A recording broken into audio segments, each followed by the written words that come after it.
하나님 말씀을 봉독합니다. 신약성경 에베소서 2장 14절부터 22절 되겠습니다. 우리 찾으시면서 다 같이 자리에서 서시겠습니다.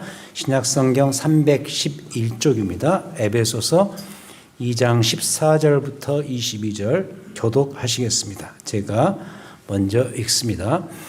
그는 우리의 화평이신지라 둘로 하나를 만드사 원수된 것 곧 중간에 막힌 담을 자기 육체로 허시고 법조문으로 된 계명의 율법을 폐하셨으니 이는 이 둘로 자기 안에서 한 세 사람을 지어 화평하게 하시고 또 십자가로 이 둘을 한 몸으로 하나님과 화목하게 하려 하심이라. 원수된 것을 십자가로 소멸하시고 또 오셔서 먼 데 있는 너희에게 평안을 전하시고 가까운 데 있는 자들에게 평안을 전하셨으니 이는 그로 말미암아 우리 둘이 한 성령 안에서 아버지께 나아감을 얻게 하려 하심이라. 그러므로 이제부터 너희는 외인도 아니요 나그네도 아니요 오직 성도들과 동일한 시민이요 하나님의 권속이라. 너희는 사도들과 선지자들의 터 위에 세우심을 입은 자라. 그리스도 예수께서 친히 모퉁이 돌이 되셨느니라. 그의 안에서 건물마다 서로 연결하여 주 안에서 성전이 되어가고. 함께 읽겠습니다. 너희도 성령 안에서 하나님이 거하실 초소가 되기 위하여 그리스도 예수 안에서 함께 지어져 가느니라. 아멘. 앉으시겠습니다. 저도 미국서 산 지가 벌써 35년째로 접어듭니다. 그러니까 저의 그 반평생 이상을 미국에서 살았는데 그동안 미국살이를 하면서 많은 것들을 경험하고 느꼈지만 가장 확실하게 지금까지 느끼는 것 중에 하나는 바로 미국적 개인주의입니다. 개인주의, 인디비주얼리즘이죠. 이 개인주의라는 용어가 좀 불편하시다면 개인적이라는 단어가 더 어울릴 것 같아요. 인디비주얼리스틱. 그러니까 미국 사회 그 뼛속까지 파 들어가 있는 문화, 그 문화가 바로 개인 중심의 문화라는 의미인 거죠. 예를 들면은 대표적으로 개인의 인권 굉장히 중요하죠. 우리 미국 수정헌법 자체가 그 개인의 인권에 근거해서 작성되었다고 보시면 됩니다. 개인의 인권, 그 다음에 개인의 판단, 그리고 소수 의견이 중요하죠. 소수 의견 중심의 사회. 그리고 일상에서 일어나는 일이지만 직장 생활을 해보신 분들은 아시겠지만 직장보다는 가정이 우선 이런 것 등등 바로 그 개인주의 문화입니다. 자, 물론 여기에는 다 장단점들이 있습니다. 그러나 말씀드리고 싶은 것은 이러한 그 미국적 개인 중심의 문화가 우리 기독교 신앙 안에도 이미 널리 퍼져 있다는 사실입니다. 가장 대표적인 것이 우리의 개인 구원관입니다. 그러니까 예를 들면 이런 거죠. 성경에서 말하는 구원을 주로 내 개인의 영역에만 한정시켜서 이해하는 습관 같은 것이죠. 그러니까 예를 들어서 예수 그리스도께서 십자가에서 피를 흘리시고 죄를 대속하신 것은 바로 나를 위한 것이다. 나의 개인에게 굉장히 집중되어 있는 개인 구원관.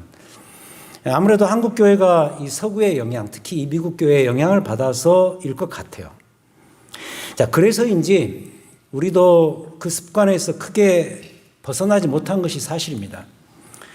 자, 그러나 성경이 말하고 있는 구원은 이것보다 훨씬 더 광범위하고 훨씬 더 풍성하다는 그런 뜻입니다. 예를 들어서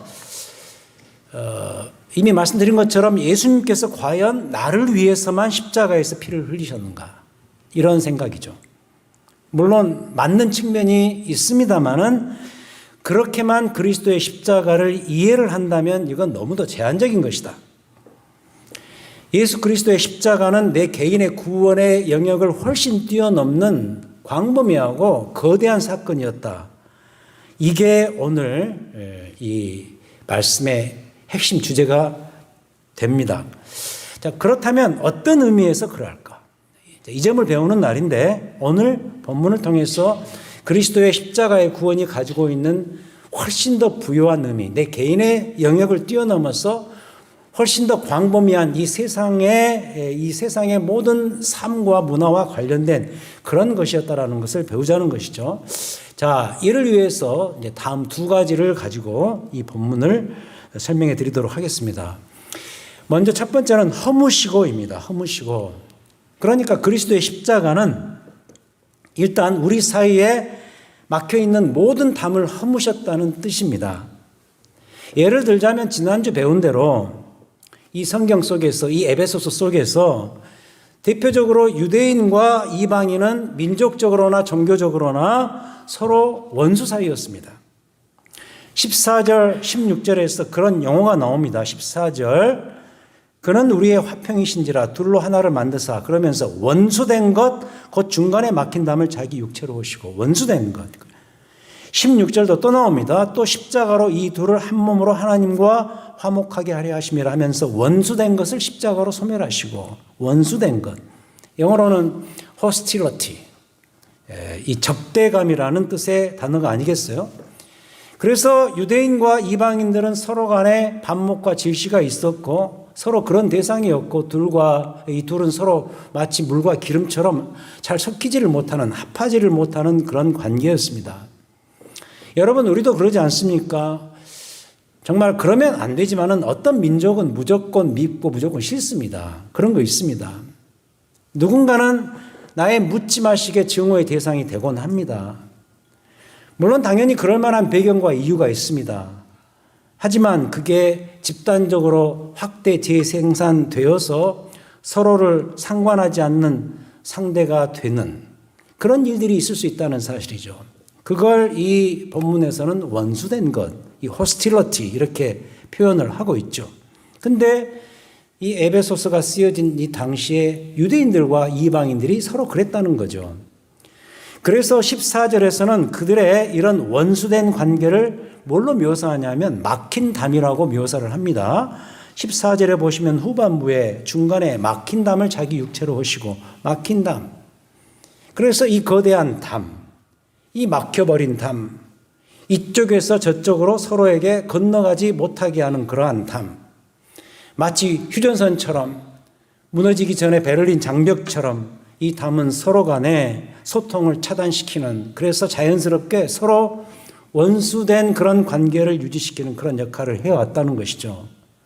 그런데 그리스도의 십자가가 그것을 무너뜨리고 완전히 허물어버렸다.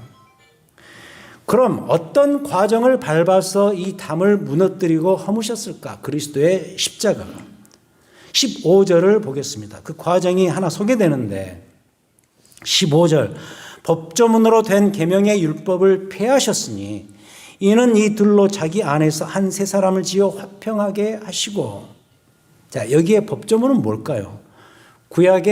유대인들에게 구약의 율법을 말합니다. 이 부분은 특히 이미 율법을 가지고 있었던 유대인 서클 중심으로 쓴 표현인데, 이것은 예를 들자면 구약의 율법과 계명을 무시하거나 가볍게 보자는 그런 말이 아니고, 구약 성경의 율법과 계명들 때문에 특히 유대인 서클에서, 유대인 입장에서 이것을 잘못된 태도로 지키고 사는 그런 자들이 있었기 때문에 우리 인간들 사이에, 특별히 그 당시에 유대인과 이방인들 사이에 거대한 담이 생겨버리고 말았다.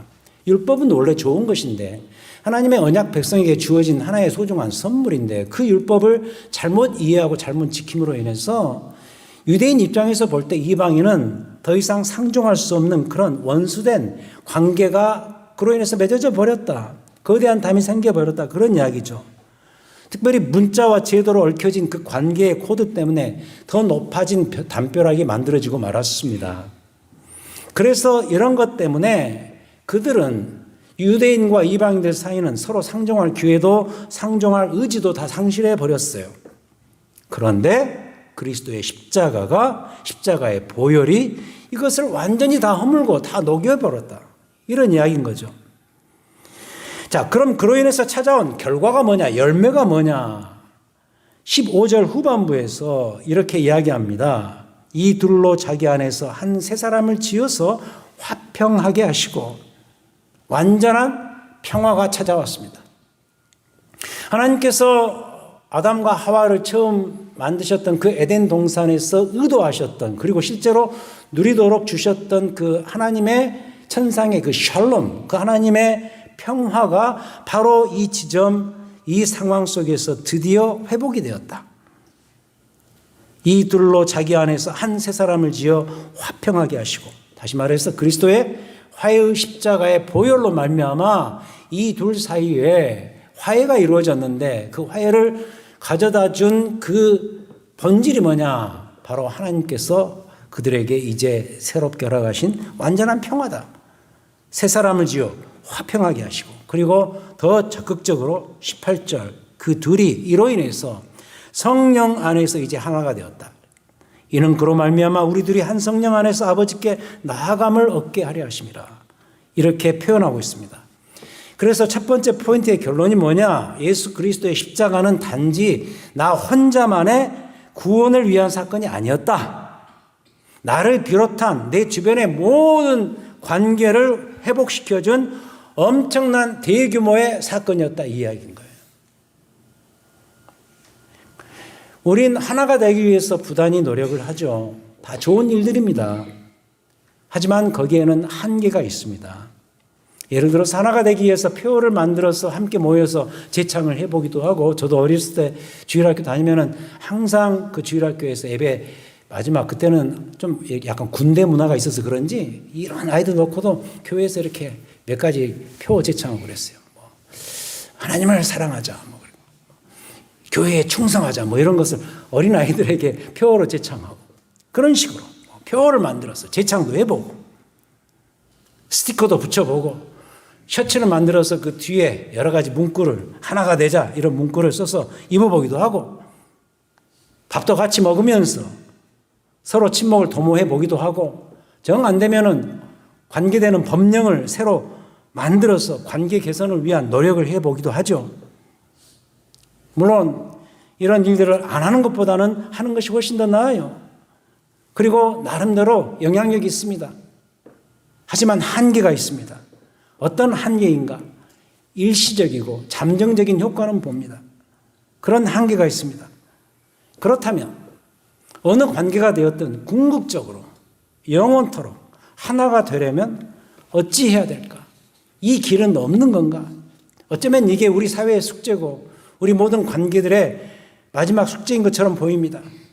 그런데 이 궁극적인 해결책에 대한 그 해답이 오늘 이 말씀에 나오는데, 그 답은 오직 예수 그리스도뿐이라는 거예요. 13절에 그 해답이 있어요. 13절. 이제는 전에 멀리 있던 너희가 그리스도 예수 안에서 그리스도의 피로써 가까워졌느니라. 바로 예수 그리스도의 피로써, 그리스도의 보혈이 서로 간에 막힌 담을 완전히 허물었다.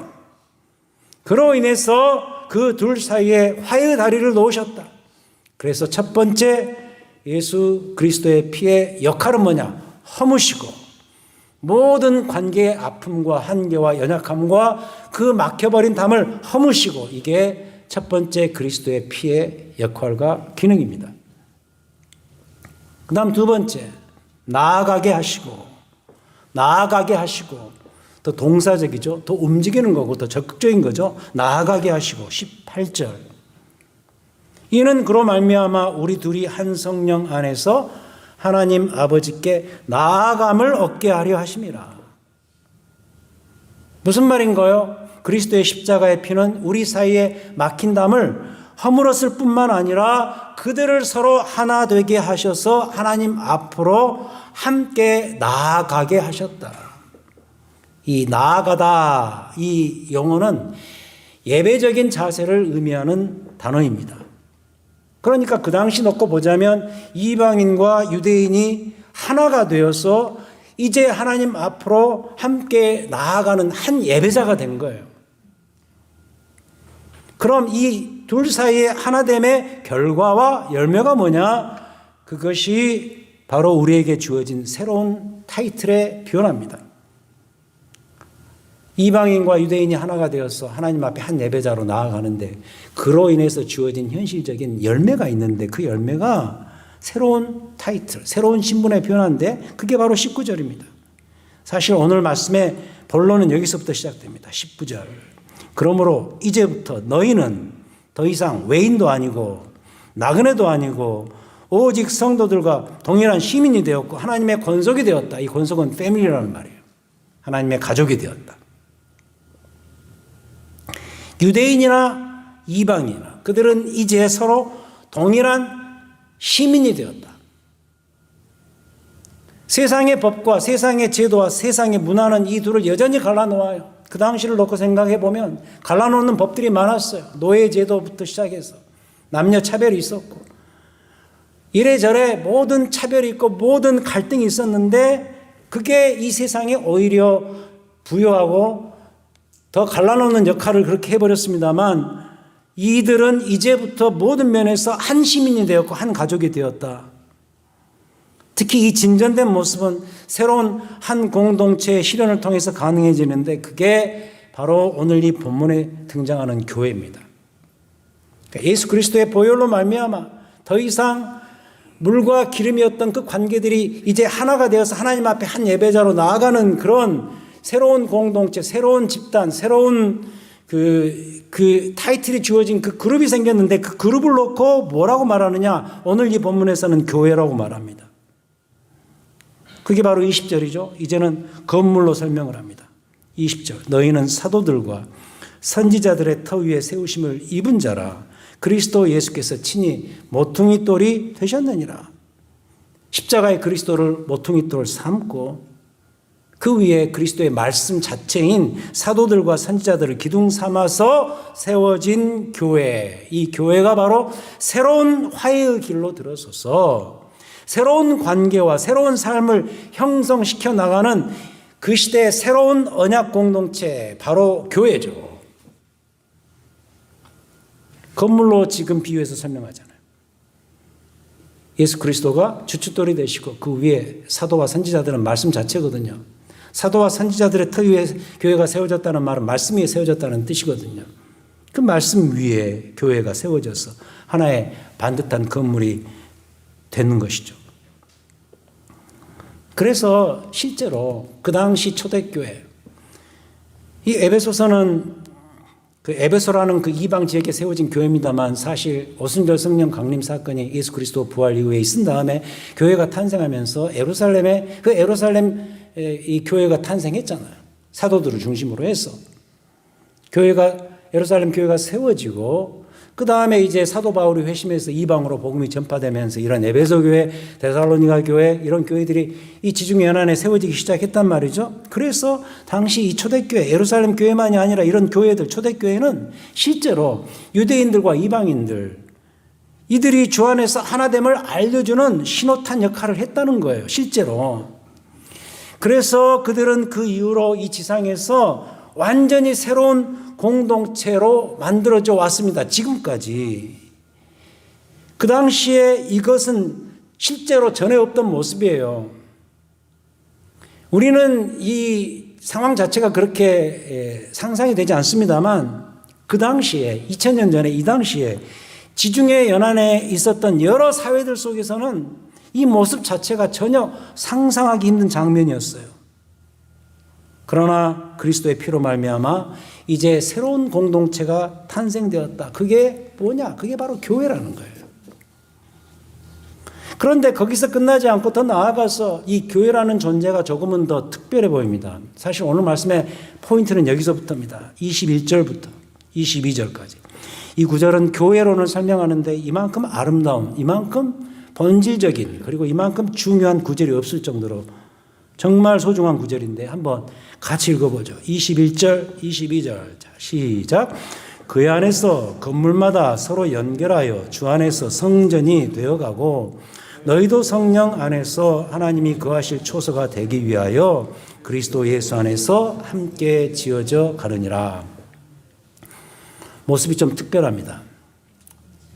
이 구절을 보면 건물로서 교회를 묘사하는데 아까 그 20절에서 이미 교회를 건물에 비유해서 설명했잖아요. 그리스도께서 주춧돌이 되시고 그 위에 사도들과 선지자들 위에 말씀 위에 세워진 교회 하나의 이제 건물이죠. 근데 그 건물을 어떻게 여기서 더 체계적으로 더 확대해서 설명하냐면 21절부터 22절 우리가 읽은 것처럼 여기 보면은 이 특별한 모습을 꼭 기억하셔야 됩니다. 우리에게도 굉장히 실제적으로 적용이 되는 내용인데 이 구절을 보면 이 건물의 모습이 레디메이드가 아니에요. 레디메이드가 아니에요. 여러분, 제가 입고 있는 이 옷이요, 기성복이에요. 저희 누님이 동생을 사랑해서 한국 가니까 좋은 이 마이를 하나 사주셨는데 기성복 샀습니다. 기성복. 가서 다 골라보고 딱 맞는 거 입은 거죠. 이게 이제 우리가 레디메이드 그렇게 말하지 않습니까? 근데 교회는 기성복이 아니에요. 레디메이드가 아니에요. 완제품으로 만들어져서 이 세상에 나온 것이 교회가 아니에요. 그때부터 지금까지, 앞으로도 주님 오실 때까지. 주님 오셔야 교회는 완성돼요. 그래서 그들은, 이 에베소 교회 교인들은 이제부터 예수 그리스도 안에서 함께 지어져 가고 만들어져 가야 돼요. 어떻게? 예를 들어서 집을 놓고 설명하면 집을 짓는 데 사용되는 벽돌의 모습을 연상하면 됩니다. 21절이 딱 그 이야기예요. 그의 안에서 건물마다 서로 연결하여 주 안에서 성전이 되어가고, 건물을 연상하시라고요. 그리고 그 건물에 쓰이는 재료들을 연상하시라고요. 벽돌을 예를 들어서 연상하자면, 벽돌을 그러니까 지금처럼 아메리칸 스탠다드 해가지고 딱딱 규격에 맞춰서 그냥 딱딱 놓으면은 지어지는 그런 벽돌이 아니고, 그 당시는 다 돌로 짓지 않았겠습니까? 돌. 예를 들어서 이건 문법에 나오는 것과 문법에 나오지 않는 그 표현입니다. 형용사인데, 예를 들어서 이 돌이 오그라진 돌이에요. 오그라진 돌. 그러면 이 오그라진 돌에 맞는 우그러진 돌이 있어야 돼요. 이건 제가 쓴 말이에요. 그냥 우그러진. 문법이 없어요. 여기에 맞는 게 있단 말이죠. 이 오그라짐에 맞는 우그러짐이 있는 그런 벽돌이어야 된다는 거예요. 그래야 집을 지을 수 있어요. 축대를 연상하시면 돼요. 여러분 축대 아시죠? 축대를 쌓을 때 돌이 모양이 다 달라요. 그럼 그 모양에 맞는 돌을 옆에다 끼워 맞춰야 축대가 쌓아지죠. 영락없이 그 방식이에요. 근데 교회도 그래야 된다는 거예요. 그의 안에서 건물마다 서로 연결하여 주의 성전이 되어가고, 성전이 되었고가 아니라 되어가고, 그래서 그들은 22절에 나오는 것처럼 함께 지어져 가야 한다. 그거예요. 이게 교회의 특별한 모습입니다. 이게 바로 교회가 새롭게 세워져 가는 장면입니다. 그래서 제가 가끔 하는 말이 있죠. 화면에 나오는 것처럼 교회는 공사 중이지 완공의 상태가 아니에요. 주님이 오셔야 완공이 돼요. 그게 교회예요. 그 전까지는 계속 뭐예요? Under construction. 공사 중이에요. 근데 자꾸 교회에 와서 완제품을 원해요. 그래서 우리가 교회에 오면서 제가 한번 과거에 설교하면서 이런 이야기를 했었죠. 실제로 그렇게 하자는 말은 아니고 등허리에다가 다 이렇게 사인판을 붙이고 나타나야 되는데 거기 뭐라고 써졌게요? 공사 중 통행의 불편을 드려서 죄송합니다.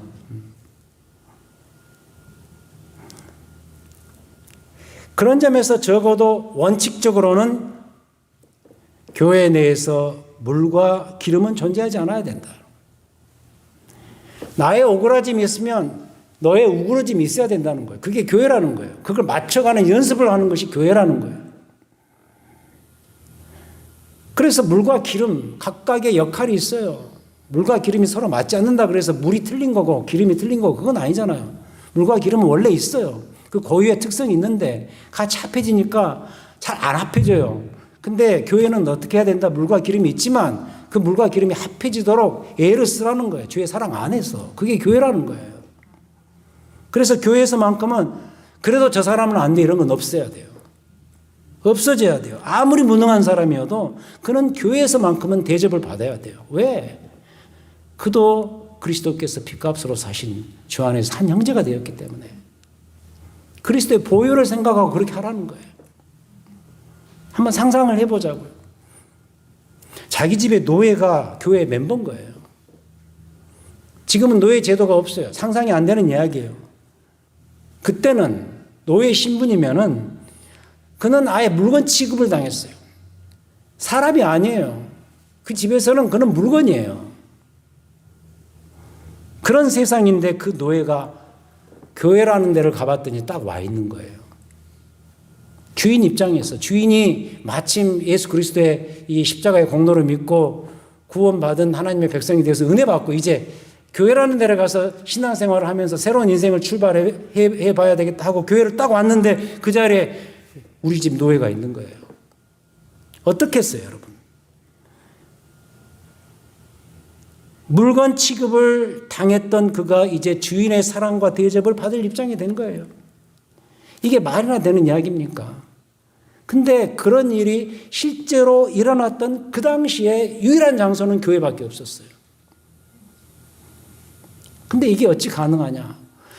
그 말도 안 되는 상황이 어떻게 현실로 가능해지느냐? 오늘 배웠습니다. 사회 제도, 사회 문화, 법들 이런 것들이 다 갈라놨어요. 신분, 인종, 계급, 성, 나이 다 갈라놨어요. 그 어떤 것도 이제는 그리스도의 십자가 안에서 다 해소가 되었기 때문에 이게 가능한 이야기인 거예요. 교회가 어떤 데냐? 바로 이런 것이다. 이걸 말하고 있는 거죠. 그래서 교회 내에서 어느 누구든 차별의 대상이 되지 않도록 조심하셔야 돼요.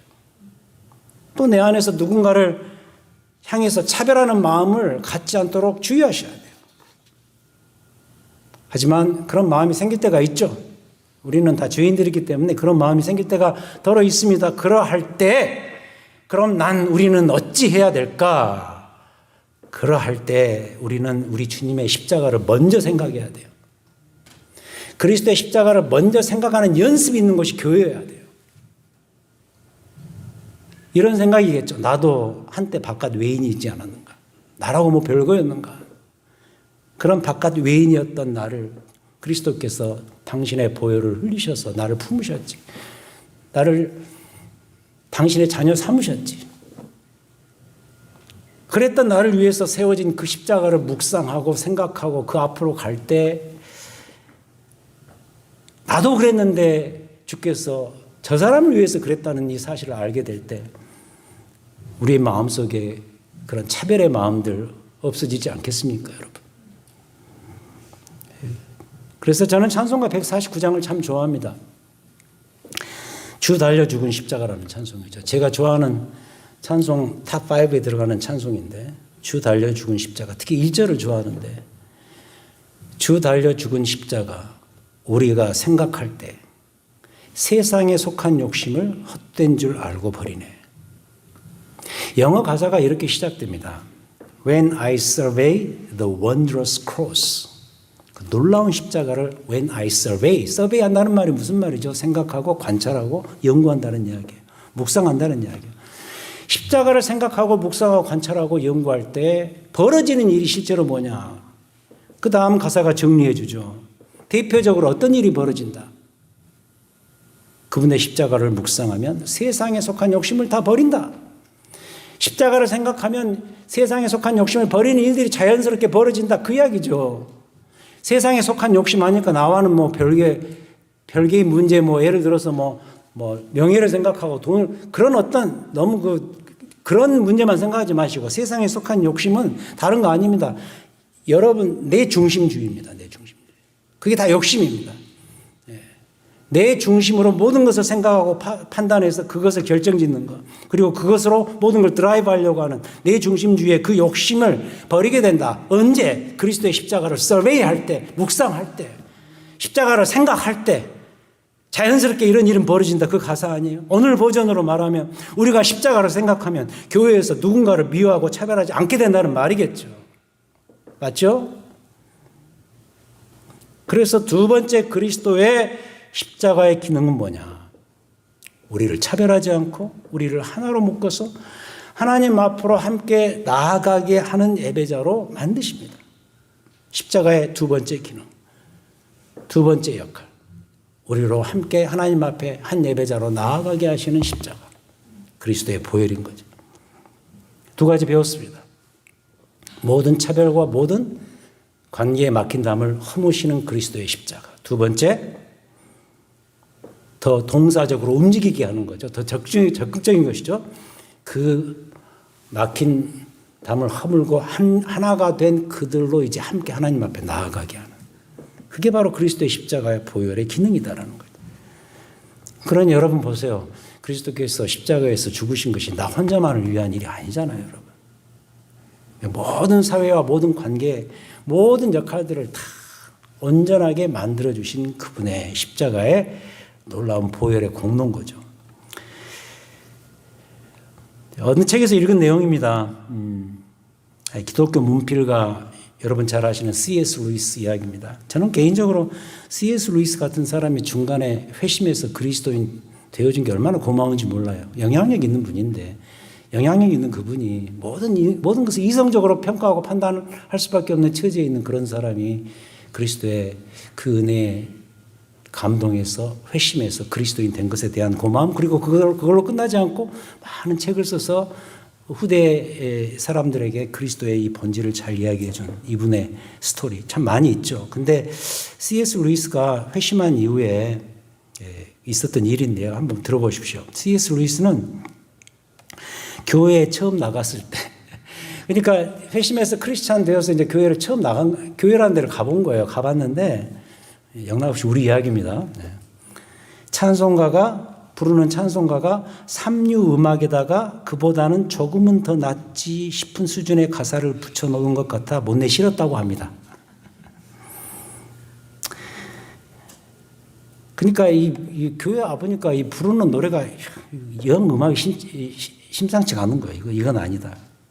근데 이제 그의 글이 이렇게 이어집니다. 이제 이게 중요한 건데, 허름한 고무 장화를 신고 건너편 좌석에 앉은 한 노년의 성도가 가로 열고 삼류 음악에 지나지 않는 가로 닫고 찬송가를 혼신의 힘을 다해 부르며 은혜 받는 모습을 보면 나라는 존재는 그가 신은 장화를 닦아줄 자격조차 없다는 생각이 든다.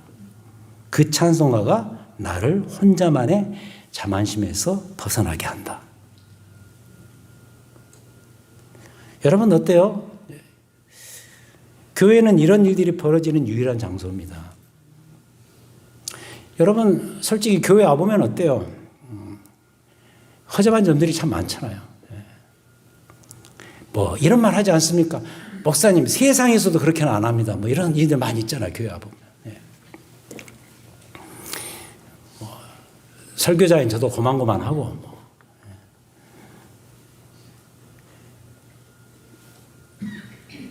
저를 통해서 저의 설교를 통해서 은혜 받는 게 한계가 있으니 목사님 저는 유튜브 자꾸 듣습니다. 이런 분도 계시는 것 같아요.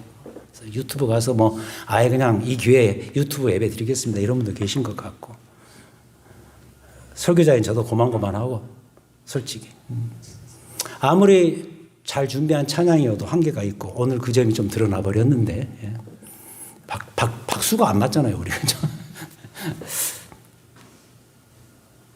또 바깥 사회에서는 그토록 팬시하던 것이 이상하게 교회만 오면 좀 촌스러워지고 그런 거 있어요, 여러분. 다 이래요. 이게 교회예요. 그러나 그토록 고상했던 C.S. 루이스 입에서, 이분이 옥스퍼드 교수였거든요. 대단한 분이었습니다. 근데 그 고상했던 C.S. 루이스 입에서 왜 이런 고백이 저절로 나왔을까?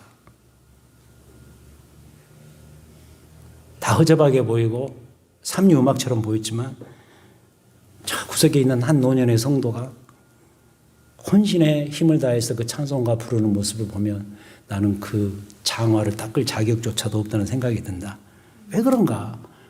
그 찬송의 내용 때문이에요. 그 찬송가 가사 때문이에요. 그 찬송가 가사에 나오는 그 팩트와 그 컨텐츠 때문이에요. 가사들을 보니까 위대한 천지예요. 하나님께서 아들 그리스도를 통해서 행하셨던 그 일들, 특별히 십자가의 그 위대함, 그리스도의 보혈에 대한 이야기, 다 여러분들을 향한, 우리를 향한 하나님의 그 위대한 사랑에 대한 거창한 이야기들, 그런 이야기다 보니, 그런 내용으로 찬송을 부르다 보니 이런 일들이 생기는 거예요. 십자가가 위대하니 교회가 위대한 거예요, 여러분. 아무리 외적으로 우리가 보아도 위대해 보이지 않지만 교회가 그래도 위대한 이유는 무엇 때문이냐? 교회의 머리 되시는 예수 그리스도 그분의 십자가의 위대함 때문이라는 거예요. 위대한 그 십자가. 그래서 함께 덩달아 위대해진 교회. 그 위대함에 탐복하고 그 위대함을 더 누리고 이에 더욱 감사해서 살아가는 우리의 삶과 우리의 교회가 되어야 되지 않겠냐는 거예요. 교회는 이것을 위해서 존재합니다. 우리 교회라는 이 공간과 이 기관 자체가 막 번창해서 어떻게 뭔가를 이루고 하는 게 중요한 게 아닙니다. 왜 교회가 어쩌면 지금 이런 약간의 좀 덜 떨어진 모습으로 있을 수밖에 없는가? 그것은 이 안에 모인 성도들이 이 모든 일들을 이루신 그 그리스도의 십자가의 위대함에 탐복하고 그것을 누리고 경험하고 나누기 위해서 있는 거 아닌가? 우리는 항상 그리로 돌아가야 돼요. 우리의 예배는 항상 그리로 가야 돼요. 여러분의 삶도 마찬가지예요. 그리로 가야 돼요. 이 위대해진 교회, 이 위대함에 탐복하고 이 일을 더 적극적으로 해야 되는 그 주인공들 바로 누굽니까? It's you. 여러분들이에요. 여러분들 누구죠? 주의 피값으로 사신 위대한 교회. 여러분 자신들입니다. 긍정적인 프라이드를 가지시고요. 우리 주께서 이루셨으니 그 위대함에 속한 새로운 언약의 백성으로서 주의 나라와 영광을 위해서 감사 속에서 찬양 속에서 그 십자가의 위대함을 노래하면서 살아가시는 우리의 남아있는 삶이요 우리 교회가 되기를 우리 주님의 이름으로 축원드립니다. 하나님 아버지 믿습니다. 그리고 감사합니다. 다른 것 아닙니다. 우리가 왜 존재하고 우리가 왜 살아가는지 왜 교회로서 우리가 함께 지어져 가야 되는지 바로 이 교회를 세우신 우리의 주인공 우리 주 예수 그리스도 그 위대한 사랑에 탐복하고 그것을 누리고 경험하기 위함이 있습니다. 하나님 우리가 모일 때 다른 것 하지 않기로 원합니다. 다른 것 생각하지 않기로 원합니다. 그리스도의 십자가를 묵상하고 관찰하는 데 전념하기로 원합니다. 그러할 때 내게 속한 세상에 속한 그 욕심을 쉽게 버릴 수 있는 그런 아름다운 결단의 모습들이 여기저기서 일어나는 그런 교회, 그런 공동체를 꿈꿔봅니다. 우리가 이제부터 그 주인공들이 되겠습니다. 도우시옵소서, 함께해 주시옵소서, 역사하여 주시옵소서. 예수님 이름으로 기도하였습니다. 아멘.